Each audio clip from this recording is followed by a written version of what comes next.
Court కూడా సమయం తీసుకుంటున్నట్టుంది, తీసుకొని వాళ్ళకేం హడావుడి ఉంది.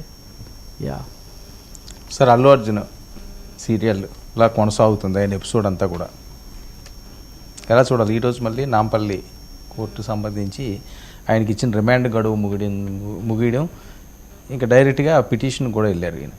అంటే నిన్న మనం ఆ చర్చ జరుగుతున్నప్పుడే పెట్టాం కాబట్టి ఇప్పుడు అల్లు అర్జున్ కథ అయితే ఇంకా కొనసాగుతుంది.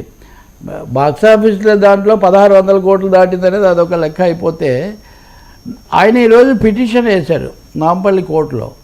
తాత్కాలిక బెయిల్ మటుకే ఇంతకుముందు ఇచ్చారు, దీని రెగ్యులర్ బెయిల్ ముందస్తు బెయిల్ కోసం అప్పీల్ చేస్తే కోర్టు ముందస్తు బెయిల్ ఇవ్వకుండా ఎటు తిరిగి హైకోర్టు మీకు అప్పటివరకు ఇచ్చింది కదా, అంత అర్జెంటే ఉందని సోమవారానికి వాళ్ళు వాయిదా వేశారు. నాకు తెలిసి సోమవారం కూడా లోకల్ కోర్టు ఏమి ఇవ్వకపోవచ్చు, ట్రయల్ కోర్టు. ఎట్లాగో హైకోర్టులో ఉన్నప్పుడు వాళ్ళు చెప్పేదానికోసం కింది కోర్టులో ఏదో ఒక విధంగా సమయం తీసుకోవటం అనేది ఒక న్యాయ ప్రక్రియలో జరుగుతూ ఉంటుంది. అల్లు అర్జున్ చేసింది